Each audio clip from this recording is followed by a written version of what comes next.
आता या सगळ्या गोष्टी झाल्यानंतर दोन्ही आयुक्त समोर बाजूबाजूला होते. आम्हाला त्यांनी सांगितलं की आम्ही याचा सकारात्मक विचार करतो आहोत. म्हटलं विचार करून चालणार नाही, या गोष्टी होता कामा नयेत. या गोष्टी होता कामा नयेत, कारण आपल्याला जो काही धक्का बसला होता विधानसभा निवडणुकीच्या निकालानंतर, त्या सगळ्या सत्ताधारी जे आता आहेत त्यांच्या सत्ता प्राप्तीच्या चोरवाटा आम्ही आता अडवलेल्या आहेत. या चोरवाट आहेत. मतचोरी ही चोरवाट आहे, पक्ष चोरी ही चोरवाट आहे.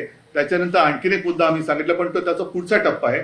पहिली मतदारांची यादी ही निर्दोष असायला पाहिजे, व्यवस्थित असायला पाहिजे.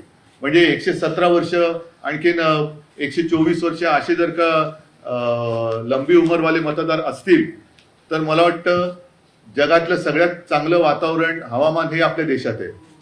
कारण इकडे लंबी आयु, दीर्घायुष्य भव म्हणतात ना, तसं झालेलं आहे. थोडक्यात एक तर निवडणूक आयोगाने एक स्वीकारलं पाहिजे की त्यांचा पुनर्जन्मावरती तरी विश्वास असला पाहिजे, आणि नाही तर जे मतदार हयात आहेत आणि त्यांचा मतदाराचा अधिकार हा हिरावून घेतलाय, डिलीट केलेला आहे, मग त्यांच्यावरती सदोष मतवधाचा गुन्हा दाखल करावा का.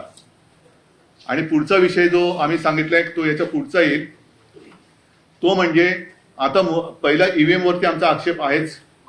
ईव्हीएमचा आक्षेप कमी पडतोय की काय, म्हणून आता मुंबई महापालिकांच्या निवडणुका सुद्धा ईव्हीएम वरती तर घेतले जातच आहेत, पण व्हीव्हीपॅट पण त्याच्यात ठेवणार नाही. हाही मुद्दा एक महत्वाचा आहे. म्हणजे तुम्ही काही पुरावेच ठेवायचे नाहीत. जर का तिथलं व्हिडिओ रेकॉर्डिंग मागितलं तर व्हिडिओ रेकॉर्डिंग द्यायचं नाही. मतदार यादीमध्ये सगळा गोंधळ करून ठेवायचा. मतदार याद्या मागितल्या तर ते देत नाही. आणि म्हणून म्हटलं की ही काही लोकशाही तुम्ही हुकुमशाहीच्या पद्धतीने चालवत असेल तर ती आम्ही कदापि मान्य करणार नाही.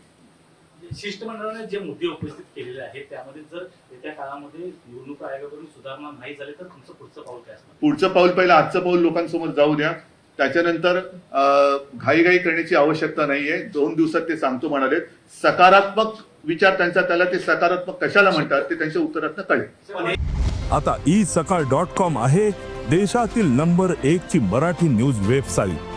प्रत्येक अपडेटसाठी isakal.com ला नक्की भेट द्या.